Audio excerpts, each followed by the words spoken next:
امید آپ حضرات خیر و عافیت سے ہوں گے۔ ایک سچی اٹل حقیقت جو میں آپ کے سامنے بیان کر رہا ہوں،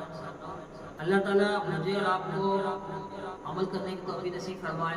اور زیادہ سے زیادہ اس ویڈیو کو شیئر بھی کریں تاکہ دوسروں تک یہ دین کی باتیں، دین کی معلومات پہنچے۔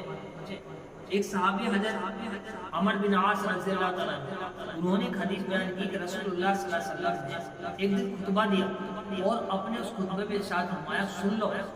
یاد رکھو دنیا ایک عارضی اور وقتی سودا ہے جو فی الوقت حاضر اور نقد ہے، اور اس کی کوئی قدر و قیمت نہیں ہے۔ آخرت مقررہ وقت پر آنے والی ہے، ایک سچی اٹل حقیقت ہے، اور سب کچھ قدرت رکھنے والا شہنشاہ اس میں لوگوں کے اعمال کے مطابق جزا اور سزا کا فیصلہ کرے گا۔ یاد رکھو ساری خیر اور خوشگواری اور اس کی تمام قسمیں جنت میں ہیں، اور سارا شر اور دکھ اور اس کی تمام قسمیں دوزخ میں۔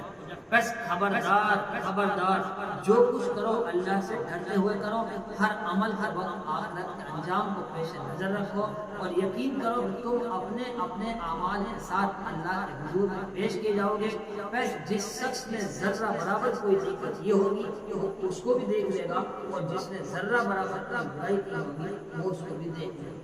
اللہ